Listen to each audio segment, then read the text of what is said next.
Welcome to this edition of Preaching Pointers. In this little video, I just want to talk for a moment about when you're made a request to actually preach on a particular passage. And my advice is this, to do this is to preach the passage. You know, sometimes we can be given a passage, and as we look at the passage, there are ideas and themes in that passage which take perhaps our thoughts to other parts of the Bible, perhaps to a linked passage, or we realize that this theme mentioned in this particular passage is actually one theme which we find throughout the Bible. And the temptation is to spend time in our linked passage.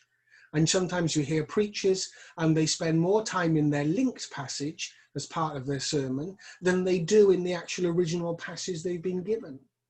Or they pick up on this fact that there is this theme and they spend virtually the whole of their sermon exploring that theme throughout the Bible rather than concentrating on the original passage.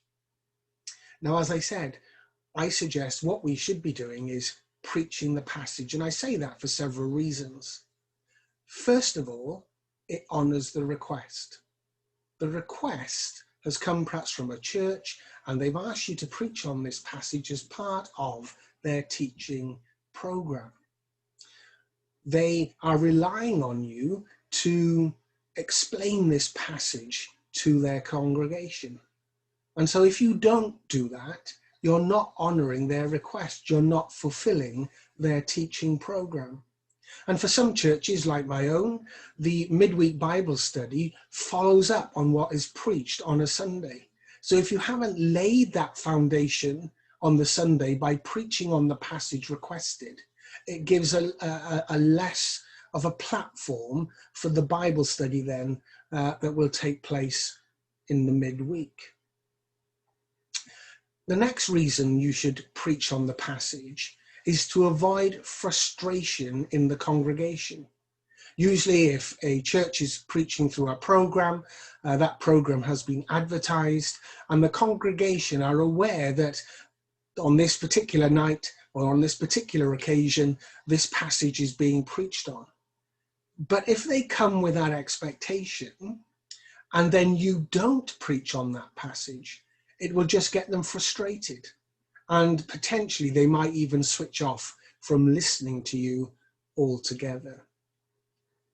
The third danger of not preaching on the passage is that you can end up preaching a generalist, mediocre message led by the various tangents that you might have gone down, rather than bringing a unique message from God from this unique passage of Scripture that you might have been able to prepare and deliver if you had concentrated and focused on the passage that you had been given.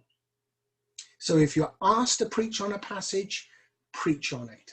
It honors the request, it feeds into the expectation of the congregation, and you will deliver hopefully a unique message from God based on the unique passage that you have been given. Thank you for taking time to listen to this, another preaching pointer.